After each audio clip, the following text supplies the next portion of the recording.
नमस्कार, मी पंजाब डक. मुंबईला सुरू झालाय, इकडं इगतपुरीकडे चालू झालाय, त्याच्यानंतर पुण्याकडे आता सरी येऊन गेल्या, त्याच्यानंतर कोकणात देखील सुरू झालाय, घाटमाथ्यावर सुरू झालाय. पण राज्यात मात्र दुपारनंतर 2:30-3च्या नंतर म्हणजे राज्यात 2:30-3च्या नंतर सगळ्यात म्हणजे वंचित जिल्हा राहिलेला सोलापूर जिल्हा, त्यात तिकडे पाऊसच पडलेला नाही काही भागामध्ये अद्यापही. त्या शेतकऱ्यासाठी आनंदाची बातमी. सोलापूर जिल्हा, पंढरपूर, आटपाडी, क्रूडवाडी त्या परिसरामध्ये, त्याच्यानंतर सांगोला त्या परिसरामध्ये आज दुपारनंतर 2:30-3च्या नंतर तिकडे देखील पाऊस सुरू होणार आहे, म्हणून त्यांच्यासाठी आनंदाची बातमी. त्याच्यानंतर बारामती, दोन, श्रीगोंदा त्या परिसरात देखील आज पाऊस सुरू होणार आहे. इकडे बीड जिल्ह्यात कडाष्ट तिकडे देखील आज पाऊस सुरू होणार आहे. त्याच्यानंतर बीड अहिल्यानगरकडे देखील पाऊस आज दुपारच्या नंतर सुरुवात होणार आहे, पण रात्रीच्या नंतर वाढत जाईल. त्याच्यानंतर इकडं संगमनेर, अकोले, संगमनेरला चालू झालाय, अकोलेकडे आता थोड्या वेळात तिकडे देखील सुरुवात होईल.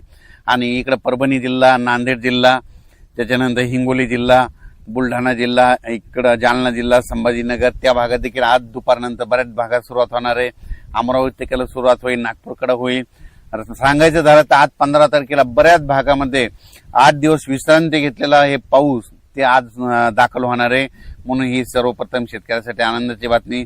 जालना जिल्हा, लातूर जिल्हा, धाराशिव जिल्ह्यात अद्यापर्यंत पाऊस पडलेलाच नव्हता, काही भाग सोडूनच दिलेला आहे. त्या भागात देखील धाराशिव जिल्हा, लातूर जिल्ह्यात देखील आज बऱ्याच भागात पाऊस होणार आहे. पण राज्यात मात्र आज पाऊस सुरू झाल्याच्या नंतर दररोज उद्या 16ला ते आणखीन वाढत जाईल, 17ला आणखीन परत फरक पडेल, पुन्हा 19च्या नंतर पुन्हा आणखीन जास्त पाऊस वाढत जाणार आहे. 22 तारखेच्या नंतर पुन्हा काय होणार आहे, एक लो प्रेशर, एक चक्रीवादळ आहे, त्या चक्रीवादळ येणार आहे आणि ते चक्रीवादळाच्या पाठीमागे परत एक चक्रीवादळ, एक प्रणाली तयार होणार आहे. मग हे गेल्याच्या नंतर हे काय होणार आहे, पूर्व विदर्भातून पश्चिमी विदर्भाकडे जाणार आहे, पश्चिमी विदर्भातून इकडे जळगाव जिल्ह्यातून उत्तर महाराष्ट्र का म्हणजे वर्धा, नागपूर, भंडारा, गोंदिया, चंद्रपूर, यवतमाळ, वाशिम, हिंगोली, अकोला, अमरावती, बुलढाणा, जळगाव ह्या पट्ट्यातून जात असताना तिकडे विदर्भामध्ये मग 20च्या नंतर चांगला जोराचा पाऊस पडेल. पण तिकडे जर जास्त पाऊस पडत असल्यामुळे मराठवाड्यामध्ये परभणी, जालना, संभाजीनगर या भागामध्ये रिमझिम पाऊस सुरू होईल, बऱ्याच भागामध्ये रिमझिम पाऊस पडणार आहे, म्हणून हा अंदाज लक्षात यायचा. सांगायचं झालं तर म्हणजे आज 15 जुलैपासून ते 5 ऑगस्ट पर्यंत आता दररोजच वेगवेगळ्या भागात पाऊस पडणार आहे, वेगवेगळा भाग धरणार आहे, सगळीकडे एकदाच जाणार नाही, दररोज वेगवेगळा पडणार आहे. आज देखील नंदुरबार जिल्हा, आतापर्यंत पाऊस काही भागात झालेलाच नाही, त्या भागात देखील आज नंदुरबार जिल्ह्यात देखील दाखल होणार आहे. धुळे जिल्हा, जळगाव जिल्हा, नाशिक जिल्हा, येवला तालुका, अंदोर, सूल, वैजापूर, गंगापूर, सिल्लोड त्या परिसरात देखील आज बऱ्याच भागांमध्ये पावसाची हजेरी लावणार आहे, म्हणून अंदाज सर्व शेतकऱ्यांनी लक्ष द्यायचा. त्याच्यानंतर तेलंगणात देखील काय होणार आहे, डोंगरी तहसील तिकडे देखील आज बऱ्याच भागामध्ये पाऊस होणार आहे. पण 17-18च्या नंतर तिकडे तेलंगणातला देखील पाऊस वाढणार आहे, म्हणून हा तेलंगणातल्या शेतकऱ्यांनी अंदाज लक्षात द्यायचा. इकडे छत्तीसगडकडे चांगला पडणार आहे, मध्य प्रदेशकडे इकडे खंडवा तिकडे देखील जास्त राहणार आहे, बैतूलकडे देखील जास्त राहणार आहे, म्हणून हा अंदाज त्यांनी देखील लक्षात घ्यायचा. सांगायचं झालं तर राज्यात मध्ये आता आज एवढे दिवस थांबलेला पाऊस आज 15 तारखेपासून बऱ्याच भागामध्ये दुपारनंतर काही ठिकाणी 2:30-3च्या नंतर सुरुवात होणार आहे, काही ठिकाणी 5:30-6च्या नंतर होईल आणि काही ठिकाणी रात्री 8-9च्या दरम्यान सुरुवात होणार आहे, म्हणून हा अंदाज लक्षात घ्यायचा. उद्यापासून ते पाऊस वाढत जाणार आहे. सगळ्यात महत्वाचं, पाऊस पडला आणि नंतर काय होतं, असं वारं सुरू होतं बघा. वारं सुटल्याच्या नंतर कोणी तज्ज्ञ कोणी पाऊस सांगत नाही. माझं म्हणणं यापुढे मला देखील पाऊस विचारायचा नाही. तर तुम्हाला एक सगळ्यात सोबत सांगतो, निसर्गातून पाऊस कसा ओळखायचा. पावसाळ्यामध्ये असं जोराचं सारखं वारं चालू राहिलं आणि हे असं तांबडं आभाळ झालं की समजायचं 72 घंट्यात त्या ठिकाणी पाऊस येणार आहे. आणि काल 14 तारखेला ज्या ज्या भागामध्ये असं तांबडं आभाळ झालं ना, त्या भागामध्ये बघा ह्या 72 तासामध्ये पाऊस येतो का नाही हे निसर्ग सांगतं. म्हणून म्हणतो भविष्यामध्ये निसर्गावर प्रेम करा, निसर्गातून अंदाज घ्या, झाडं लावा, झाडं जागवा. भविष्यामध्ये हे तापमान कमी करायचं असेल तर झाडं लावावं लागतील, म्हणून म्हणतो भविष्यामध्ये अंदाज घेत असताना निसर्गावर प्रेम करा, निसर्गाची सेवा करा, झाडं लावा, झाडे जागवा.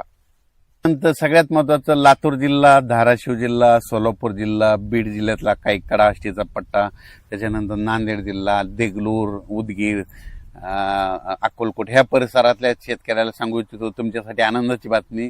आजपासून म्हणजे आज 15ला जे पाऊस सुरू होईल, 16ला तुमचा पाऊस आणखीन वाढणार आहे, त्याच्यानंतर 17च्या नंतर आणखीन जास्त फरक पडणार आहे. म्हणजे सांगायचं झालं तर तुमच्या ह्या 5-7 जिल्ह्यामध्ये आतापर्यंत सगळ्या महाराष्ट्रात पाऊस होता, पण सोलापूर जिल्ह्यात नव्हता, लातूर जिल्ह्याच्या काही भागात नव्हता, बीड जिल्ह्याच्या काही भागात नव्हता, नांदेड जिल्ह्याच्या नव्हता, त्याच्यानंतर इकडं देगलूर, कंधार त्या परिसरामध्ये नव्हता. तिकडं मात्र आता आज 15 पासूनच तिकडं पाऊस सुरुवात होईल. 16ला आणखीन वाढेल, 17ला जास्त वाढेल, 18, 19 आणखीन वाढत जाईल. म्हणून त्यांच्यासाठी आनंदाची बातमी. तुम्ही घाबरू नका, तुमच्याकडे देखील पाऊस येणार आहे. आणि आणखीन एक जिल्हा आहे नंदुरबार जिल्हा. नंदुरबार जिल्ह्याचा शहादा भागामध्ये काही ठिकाणी आणखीन पाऊस पडलेला नाही, काही क्षेत्रामध्ये तिकडे देखील आज रात्रीच्याला पाऊस सुरू होणार आहे. आणि त्याच्यानंतर शेवटच्या आठवड्यात मात्र नंदुरबार जिल्ह्यात सगळीकडे जोराचा पाऊस पडणार आहे. म्हणून त्यांनी देखील अंदाज लक्षात घ्यावा. तसेच खास करून पुणेकर, मुंबईकर, नाशिक तिकडे त्या परिसरात मुंबईच्या लोकांना आता दररोजच आजपासून पाऊस बघायला भेटणार आहे. सरी उसरी त्यांना चालूच राहणार आहेत. म्हणून हा अंदाज मुंबई, पुणे, घाटमाता, महाबळेश्वर म्हणजे कोल्हापूर, सांगली त्या परिसरामध्ये देखील त्या अंदाज लक्षात यायचा. कोल्हापूरकडे देखील आता दररोजच सरी उसरी सुरू राहणार आहेत. म्हणून हे कोल्हापूरकडल्या शेतकऱ्यांनी अंदाज लक्षात यायचा. साताऱ्याकडे देखील तशीच परिस्थिती राहणार आहे, दररोजच पाऊस पडणार आहे. म्हणून हा अंदाज त्यांनी देखील लक्षात यायचा. म्हणजे त्यांच्याकडे सरी मत आता सुरूच राहणार आहेत. म्हणून हे देखील लक्षात घ्यायचं. तसेच निसर्गाचा अंदाज देण्याचा एक दुसरा संकेत तुम्हाला दाखवतो. काल मेकर तालुक्यामधले तिथला मेकर एका शेतकऱ्याने मला फोटो टाकला. त्या ठिकाणी चिमण्या मातीमध्ये पाण्यामध्ये आंघोळ करायला लागला की बरोबर 72 तासात पाऊस येतो. तर हे बुलढाणा जिल्ह्यामध्ये मेकर डोणगावच्या परिसरातला एका शेतकऱ्याने पाठवलेला व्हिडिओ आहे. असं झालं तर बिलकुल हे पाऊस येण्याचा निसर्ग संकेत देतो. आता हे जे पाऊस पडला आजपासून सुरू होणार आहे, दररोजची दररोज तो वाढत जाणार आहे. सगळीकडे म्हणजे एकाच ठिकाणी सगळीकडे एकदाच जाणार नाही. आज 15ला सुरुवात होईल, 16ला बराच भाग धरी, 17ला आणखीन वेगवेगळा भाग, 18, 19 असा दररोज वेगवेगळ्या भागात परत जाणार आहे. आणि सगळ्या शेतकऱ्यांच्या ज्यांनी पेरणी केलेली त्याला जीवदान भेटणार आहे. म्हणून हा अंदाज लक्षात यायचा. अचानक वातावरण बदल झाला तर परत एक मेसेज दिला जाईल. धन्यवाद.